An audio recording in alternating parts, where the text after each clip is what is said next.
Stand by. All right, mic check, test 1, 2, 3, 4. Mic check on this mic, test, test, test. Did you hear anything? All right, bye.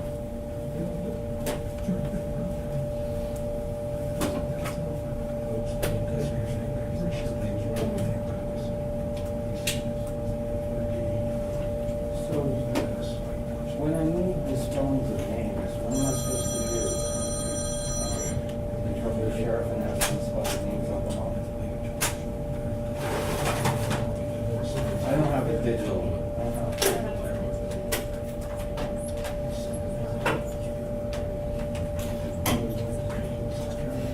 Not anything over.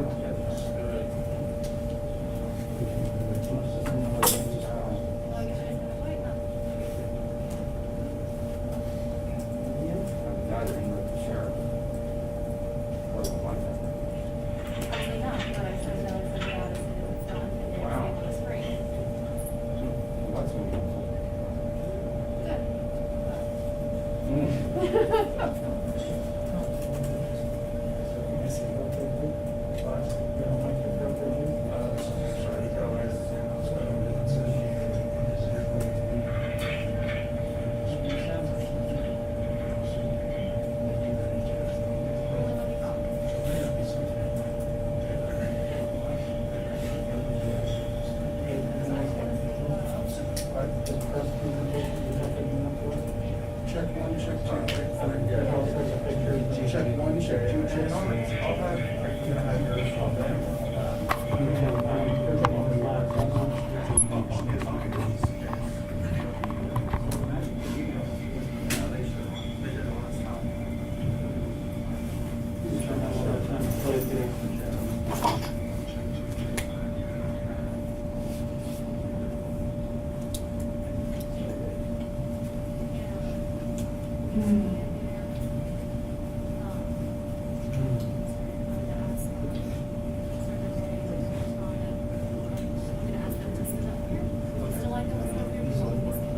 Live streaming on YouTube.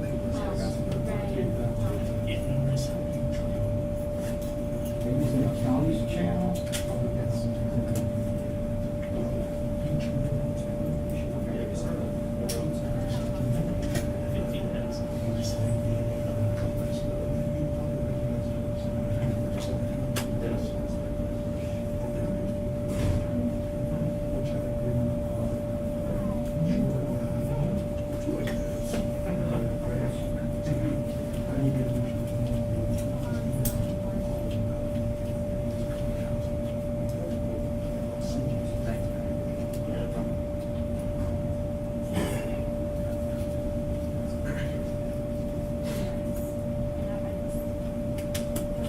Go time.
Thanks so much for taking the time to attend the Alamance County Sheriff's Office press conference regarding the double homicide and burglary that took place on Thursday, April 8th at 1051 Wyatt Road in Green Level.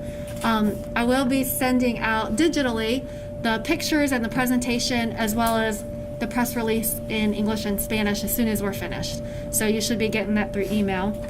Before we start, I'd love to introduce Chief Deputy Cliff Parker, Major Jackie Fortner was here, Captain Curtis Morris, and we have at the front those that were intimately working with the investigation for the past week, Sergeant Taylor Ray, Detective Barbara Tommy, of course Sheriff Terry Johnson, and then our DA Sean Boone. So they'll be here to answer questions at the very end as well. But I'm going to go ahead and let Sheriff Johnson kind of walk you through what happened late Wednesday, early Thursday morning, and then we'll have some pictures on the side as well, okay?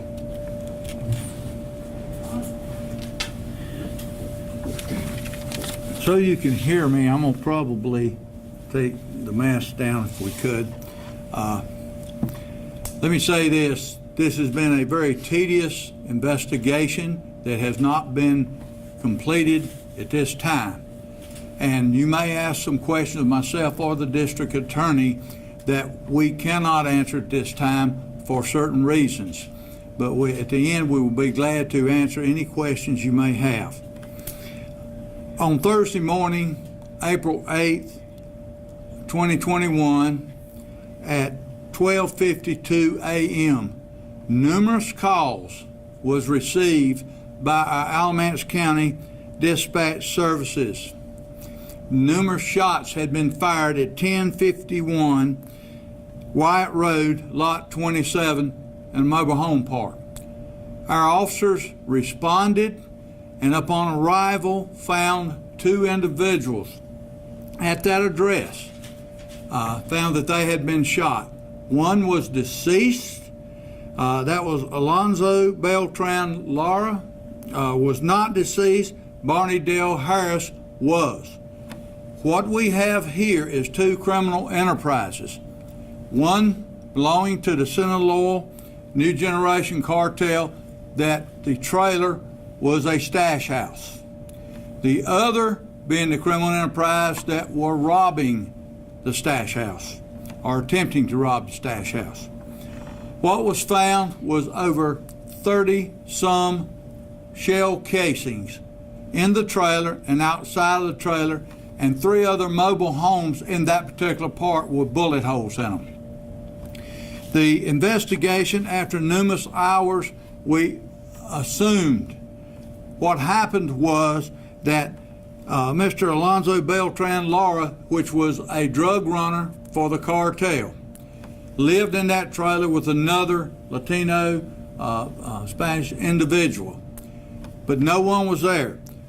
So what we feel like happened, Mr. Barney Harris got there earlier, and that has been found to be as a result of phone information that he arrived there about 20 minutes earlier. We feel like he went into the mobile home and sat and waited for Mr. Alonzo Beltran Lara to come. Upon Mr. Alonzo Beltran Lara entering, he was taken into custody, I'll say. Hands were behind his back initially, it looks like, and his feet was bound. He was shot at some point in time during this 2 times in the back of the head, execution style. The trailer looked like it had been ransacked looking for either money, drugs, or both. A kilo of cocaine was found in a bag near where the deceased, or the young man, Alonzo Beltran Lara, was laying. He was not dead at that time. However, Mr. Barney Harris, who was found in the bedroom shot numerous times, who had on a vest, face covered, and gloves, was deceased at that time. Our investigators spent many hours along with our district attorney's office and their investigator on the crime scene. Mr. Beltran, Alonzo Beltran Lara, died later on that day at the local hospital.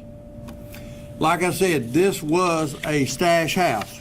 Upon conducting a crime scene search, and it was a lengthy crime scene search, many hours that was put in this particular crime scene, because we realized that we had something that we normally don't have here in Alamance County. It was believed that it was technically a home invasion for money and drugs. Numerous guns were used, firearms was used. You could tell it was almost like an old Western shootout because there was projectiles going into the trailer, coming out of the trailer, hitting other trailers in that particular trailer park. After many hours of investigation by the Alamance County Sheriff's Office and the Alamance County District Attorney's Office on Sunday, April 11th, several days later, 2021, at 1 o'clock a.m., Stephen Alexander Stewart, Jr., black male, 32, of 304 Old Lileville Road in Wadesboro, North Carolina, was arrested and charged with first-degree burglary.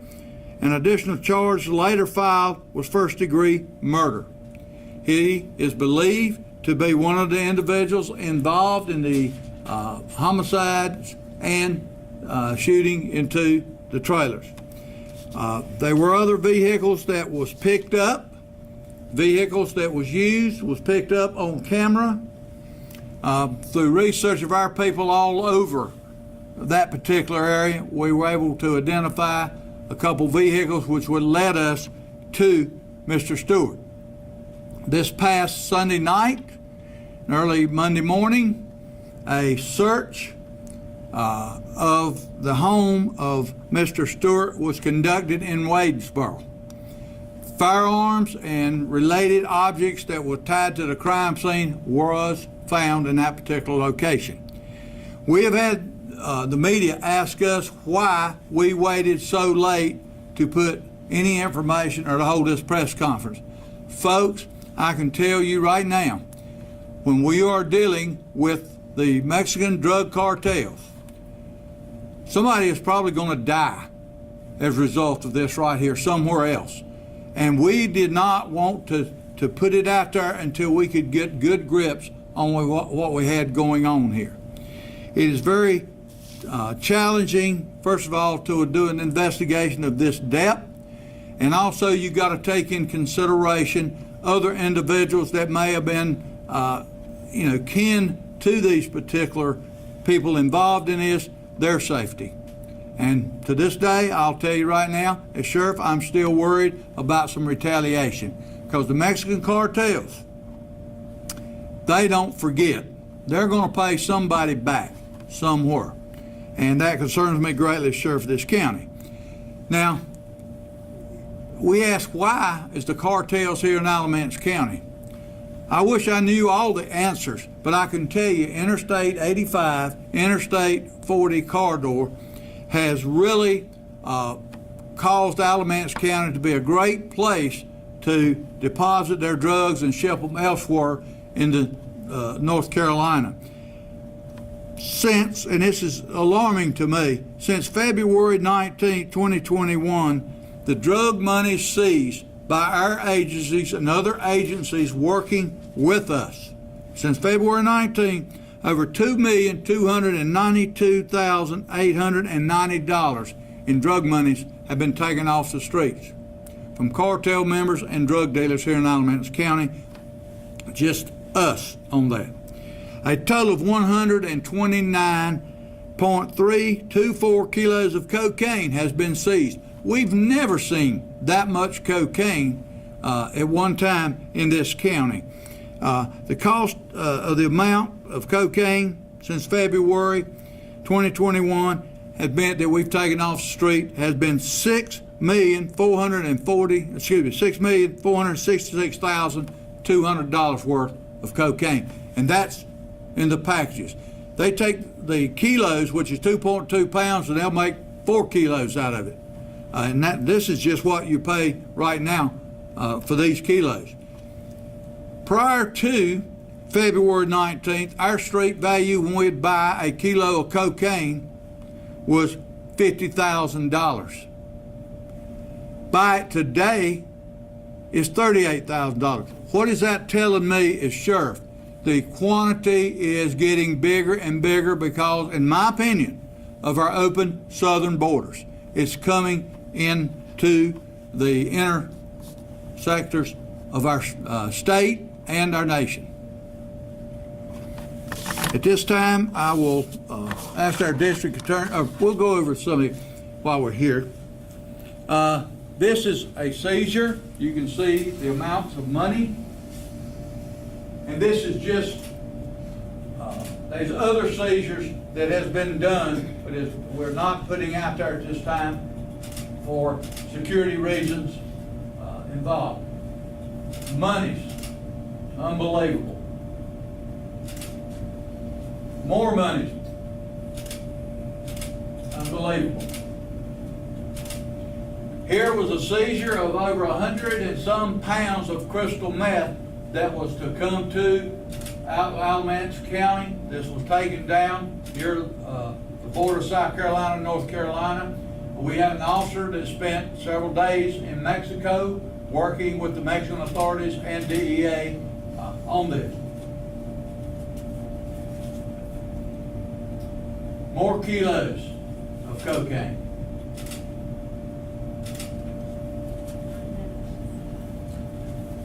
I want to say to the public that if you've got any kind of special activities or suspicious activities in your community, please call us. It's our job to investigate and find out what it is. And I assure you, the people in this trailer park had seen a lot of suspicious things, but I'm telling you, people are afraid. People at the trailer park that we feel like where this happened saw some things, but they know what's going on.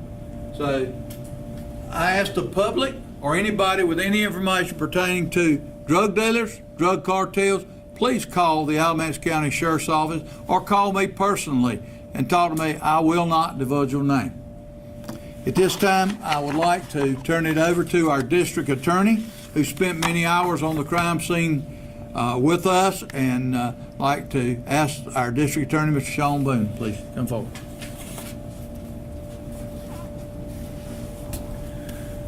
Good afternoon. At this time, the investigation, as the sheriff said, is ongoing. We expect additional charges and possibly additional people to be charged. At this time, Mr. Stephen Alexander Stewart has been charged with 1 count of first-degree murder in addition to first-degree burglary. That charge, we may add additional charges to Mr. Stewart and to others who may have been assisting Mr. Stewart. We also have an active warrant out for trafficking in cocaine for another person who we believe was living at the trailer. I believe it's a Juan Laura on the screen there. So at this time, those are the only pending charges that have resulted from this investigation, but we do anticipate other charges as more suspects are identified and as more activity is identified. So thank you so much.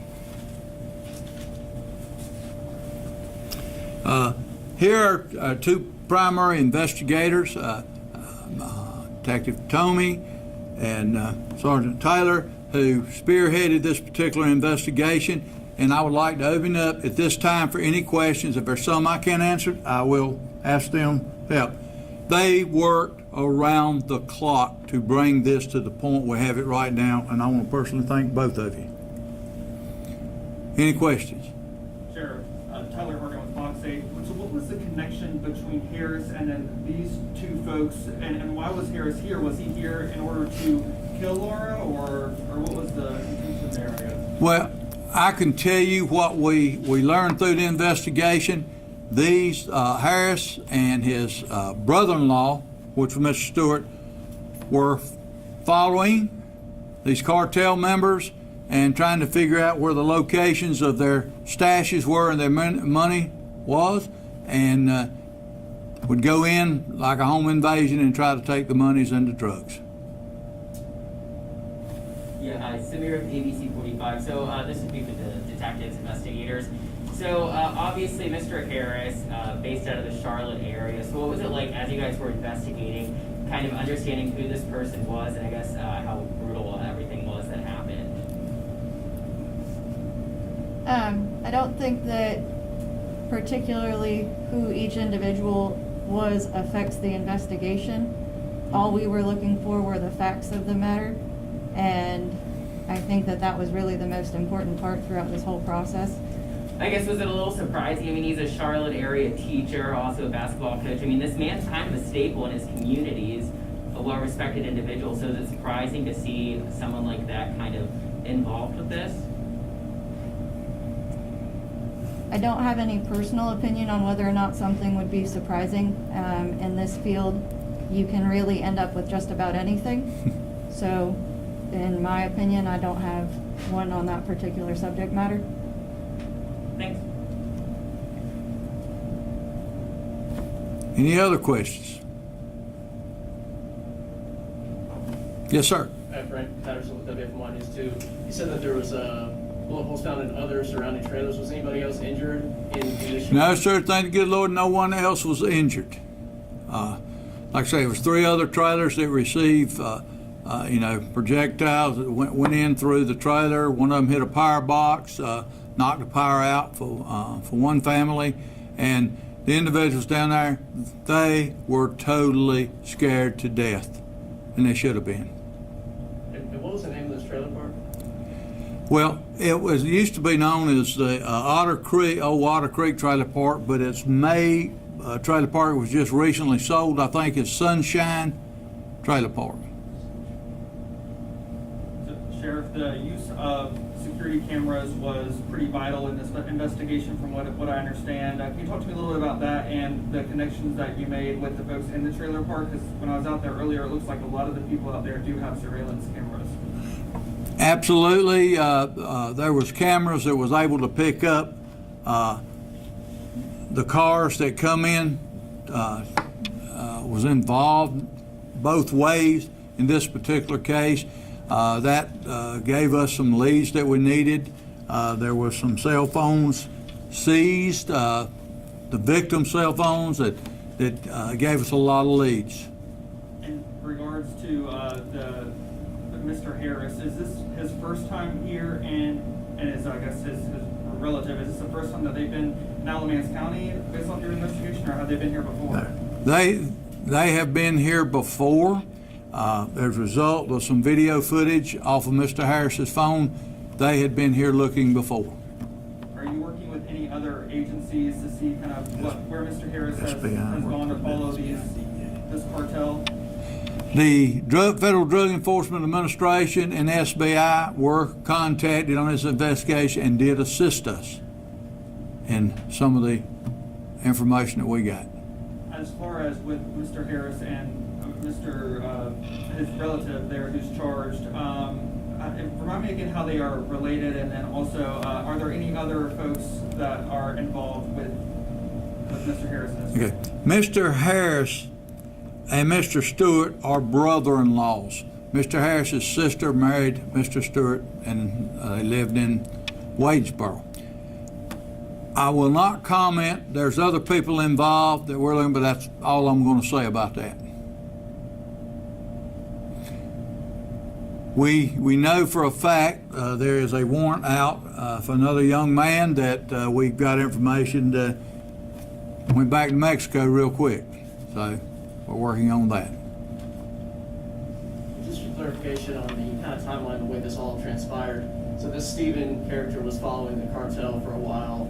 They got to the stash house, there was a shootout, and then at some point after that, the man was bound and murdered execution style. Is that kind of how that played out? Pretty much. What are some other ways? I know you showed several photos of money and drugs that you all have seized. What are some other ways that you are doing proactively to help deter this criminal activity in Alamance County, especially with the Mexican drug cartels? A lot of the drugs, the 129 kilos out there, we've been taking off different drug dealers, cartel members here. Let me tell you something. We are trying every way we possibly can to curb the drug cartels and drugs coming into Alamance County. But we have seen a tremendous increase in the amount of drugs since February of this year, which tell me that the borders are open and it's coming across tons. And the sad thing is we may be only getting about 0.5% of the drugs that's coming into this county and this state. As far as with the drugs and the drugs affiliated with this case, is that drugs that was intended, if you know, to be distributed here in Alamance County, or was that kind of one stop on a stop that they were going to another state? A lot of it would be distributed here, but a lot of it would be picked up here and taken elsewhere in the state.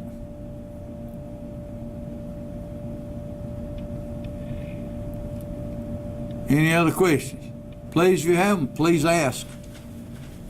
I think one of the most shocking things from this case is seeing that with Mr. Harris's background, you know, working in the school system, and I know the question's been asked before with the investigators, but Sheriff, I didn't know if you had any questions, or if you even were kind of surprised seeing that, you know, he was a teacher and beloved in his community down near the Charlotte area, seeing that this was kind of what was happening, you know, here in Alamance County.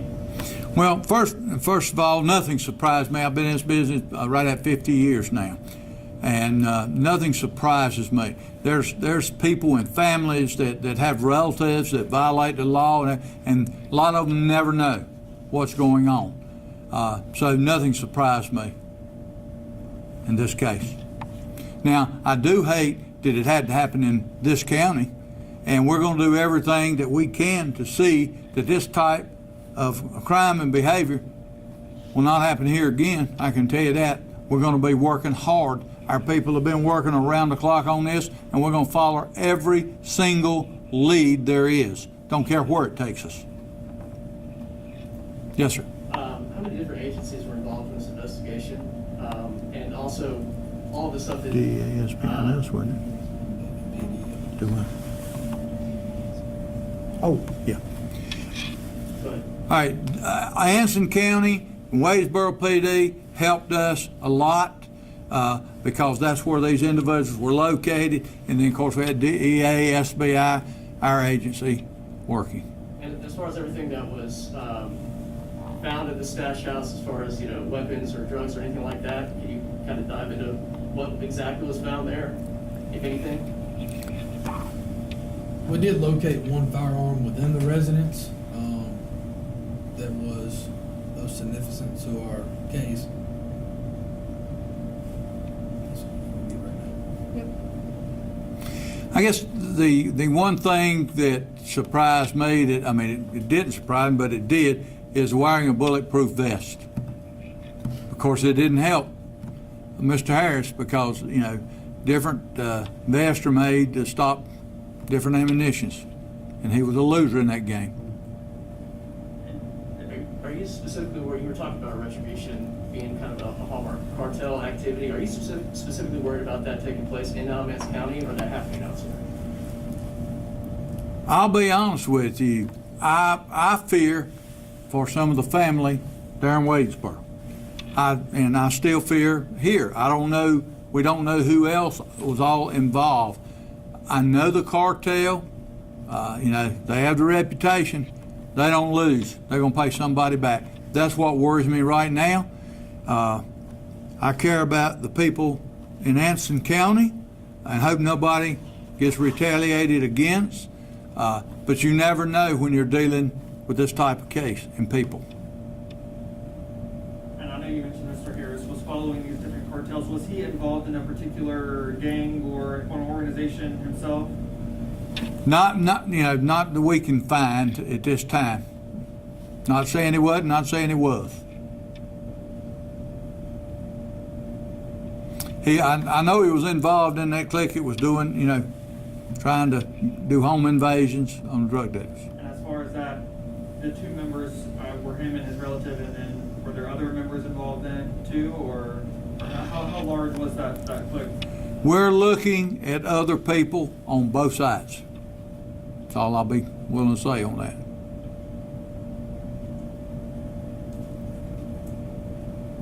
Anything else? Thank y'all very much, folks. You need to, you know, I appreciate the media being here. We need to let everybody know what's going on in our nation, our state, and our county, because it's getting very, very bad. Thank you.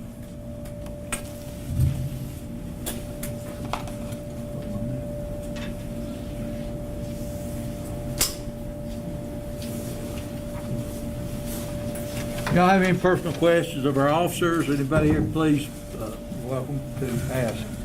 This one right here. have any additional information about this Mr. Harris? How do you spell his name, by the way? B-A-R-N-E-Y, J-O-D-A-L-E, B-A-R-N-E-Y, Barney, D-A-L-E, D-A-L-E, Harris, H-A-R-R-S, black male, 39. and Alonzo, this is the cartel.